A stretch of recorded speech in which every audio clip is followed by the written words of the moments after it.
Olha, esquece guerra com tanques e soldados. A batalha que a gente vai ver hoje é microscópica e está rolando agora mesmo dentro de milhões de pessoas. É uma verdadeira saga de astúcia, defesa e um cerco que pode durar uma vida inteira. Pensa um pouco nessa pergunta. E se uma guerra dentro do corpo não tivesse um vencedor claro? E se tudo acabasse no empate? Essa é a história de um impasse, de um equilíbrio super delicado entre um invasor muito persistente e o sistema de defesa que se recusa a desistir.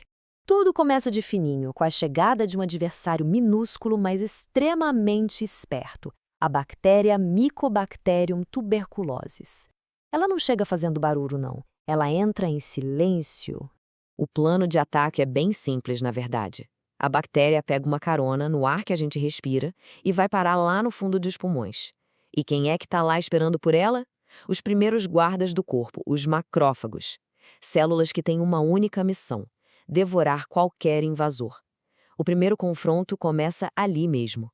Mas é aqui que a história tem uma reviravolta genial. Ser engolido por um macrófago deveria ser o fim da linha, né? Para a bactéria da tuberculose, no entanto, isso é só o começo do plano dela. Olha só a diferença. Na esquerda, a resposta padrão: o macrófago engole e destrói o invasor. Simples.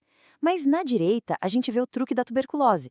Ela consegue desativar uma pecinha-chave, a tal molécula EA1, e isso impede que os ácidos digestivos da célula cheguem.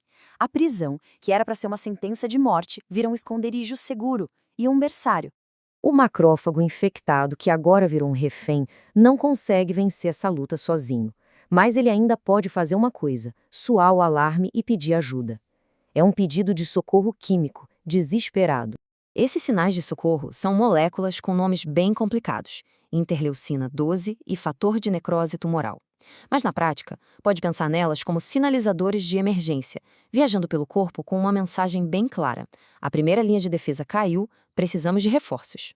E a cavalaria responde ao chamado: chegam as forças de elite do sistema imunológico. As células T funcionam como generais coordenando toda a resposta, enquanto as células Natural Killer são a tropa de choque prontas para ação direta. Agora a batalha vai ficar muito mais intensa. Nesse ponto, o sistema imunológico saca que destruir todas as bactérias agora bem escondidinhas dentro das suas próprias células é uma missão quase impossível. Então, ele muda de estratégia. Se a destruição total não é uma opção, o jeito é conter o inimigo. E essa estratégia de contenção tem nome: o granuloma.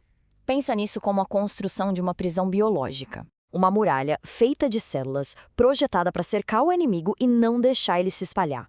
Uma solução brilhante para um problema bem complexo. Vamos dar uma olhada na arquitetura dessa fortaleza. Bem no centro, no núcleo, ficam as bactérias e os destroços da batalha. Envolvendo esse miolo vem uma parede de macrófagos. Alguns deles até se fundem para criar barreiras ainda maiores, as células gigantes de Langerhans.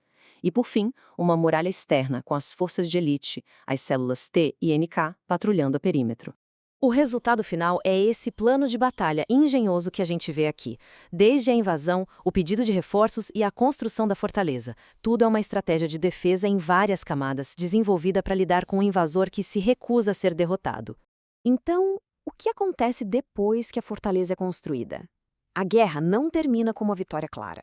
Ela entra numa fase de trégua, um impasse. O invasor está contido, está preso, mas não foi erradicado.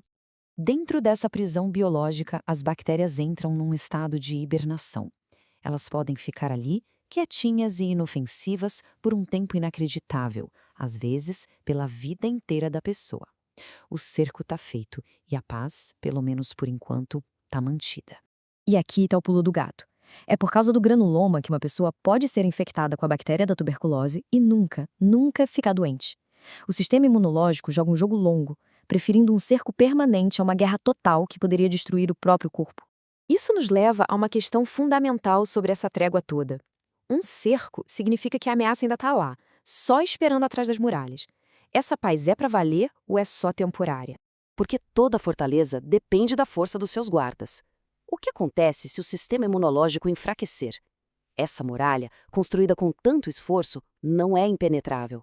A guerra pode sim recomeçar a qualquer momento. A trégua é frágil e, para as bactérias lá dentro, a possibilidade de fuga nunca desaparece de verdade.